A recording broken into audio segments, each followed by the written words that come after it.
question everything for the truth, to not be televised. And that's for sure. So with that, you know, when it comes to culture, let's just be blunt with it. You know, people ask me about the community.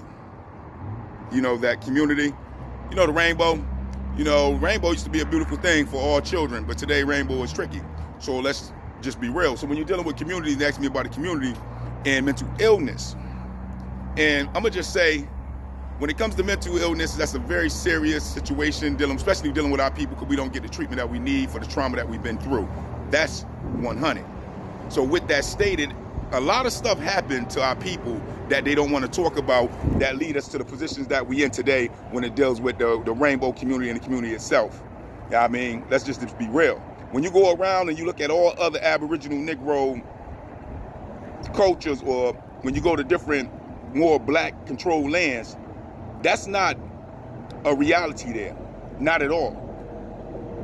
It's only a reality where the colonizers have dominated and took over the majority of the movement of the lands that they invaded. Where they're dominant at is where their culture attached itself at. And where their culture attached itself at, it infused itself into the nations that they invaded. And that's just the reality to that. All hands down. Now, I only can talk in certain language because you can't say too much on these platforms. So at the end of the day, when you look at that community in the sense of what it is, back in history, it was seen as a mental illness. We as a people, it was forced upon based off of culture infusion, not to mention buck breaking. If you know what buck breaking and what they was doing to our leaders, you know, our warrior leaders back then you can understand what it means, bringing them out to the middle of the yard in front of everybody and then buck breaking, if you understand what I'm saying. The words, it is what it is. They call it buck breaking, but we already know. So with that stated, years of going through stuff like that, not to mention if you want to see how the children was being done, they even got a video, a video movie on it called Goodbye Uncle Tom, and the different stables that they had our children in. From just that video alone, giving you some insight on it and how that was portrayed and what was happening to the children then when it comes to the community that was being forced on them. It's just what it is.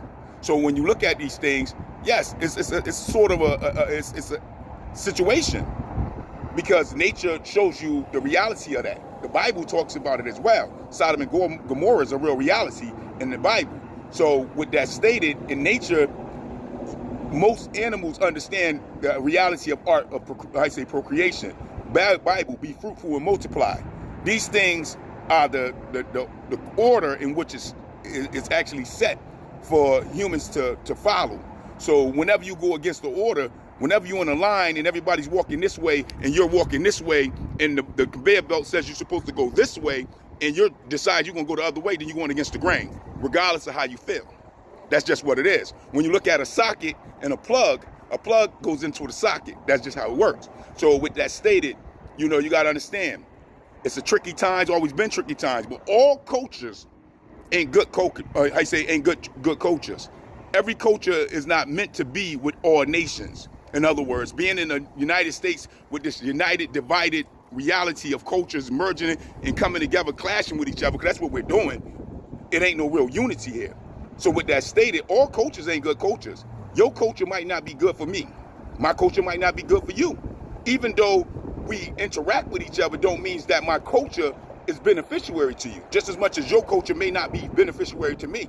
And because of that, us fusing all these cultures into one soup bowl, one gumbo in America doesn't make it a sound unity and vibration for all of us to take part in.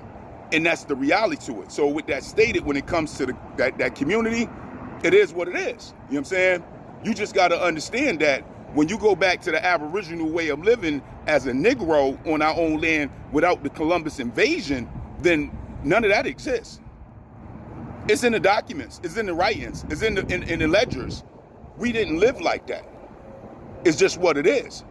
And after the invasion and the infusion of a culture that was forced on us, years later, we portray that reality. And it's marketed to us. But it doesn't make it who we are, and it definitely doesn't make it our culture. And if you don't understand or acknowledge that as to be the truth, then just look it up yourself. Go look around at other cultures that are melanated people and see if that type of reality of the rainbow community is in their culture. And then you go from there. And that's just what it is. And then also look up all the communities that have it and see if there's a strong influence from the colonizer being in those communities, on those lands, in those countries. And you'll see the reality of that. And you'll understand how that culture got attached to some of our people, to where now it's becoming a real reality that we must deal with in order to deal with our own children and raising them in the sense of what the Bible say, be fruitful and multiply. In other words, I just don't get it.